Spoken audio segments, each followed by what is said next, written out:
फिर से घाट की तरफ से आवाज आई है। कोई चीखा था। मीरा, वो हवा की आवाज होगी या कोई जानवर। ये सब पुराने किस्से हैं, कुछ सच नहीं।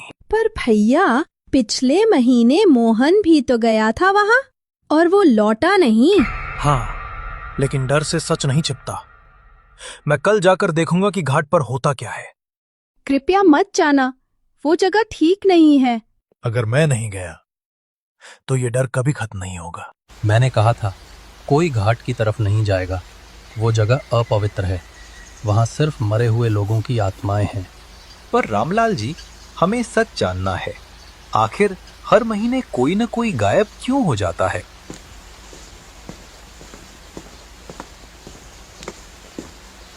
क्योंकि कुछ आत्माएं अधूरी है, वो मुक्ति चाहती हैं, और जो उनके रास्ते में आता है वो उनका हिस्सा बन जाता है।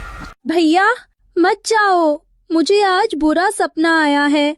घाट में कोई खड़ा था। डर छोड़ दो, मैं लौट कर आऊंगा। शायद कल सूरज इस गांव में डर के बिना उगेगा। रात के अंधेरे में अर्जुन उस जगह की ओर चल पड़ा जहां जाने की हिम्मत किसी ने सदियों से नहीं की थी। यही है वो घाट। यहां तो सब कुछ शांत है। ये निशान इंसानी पैर जैसे हैं, पर बहुत बड़े। क्यों आए हो यहाँ? कौन है वहां? सामने आओ। मुक्ति दो हमें। उसने जो देखा वो इंसान नहीं था, वो एक आत्मा थी जो हवा में सांस ले रही थी। वो घाट जाग गया है, किसी ने उसकी सीमा तोड़ दी है।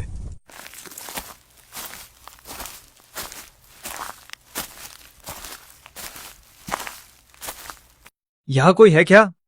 हम यहाँ हैं, हमें मुक्ति दो। कौन हो तुम?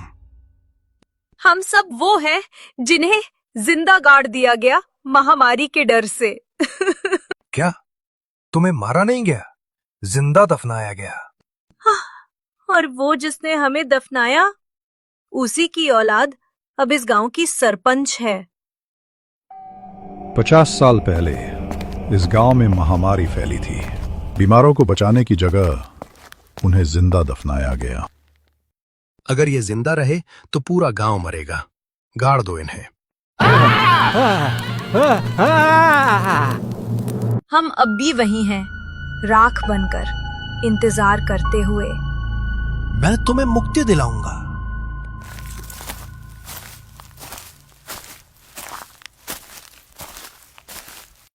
बेटा, तू अकेला नहीं कर पाएगा।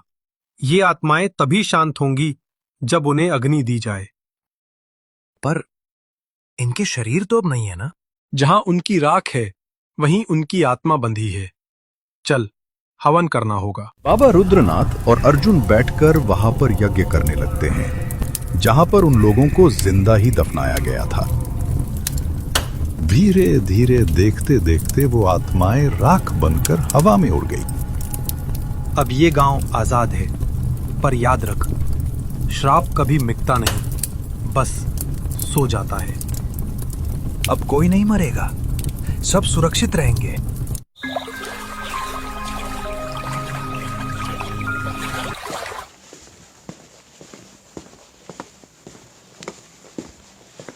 भैया, तुम ठीक हो?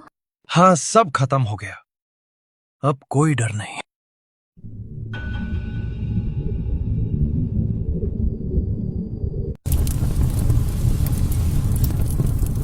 मुक्ति अधूरी है।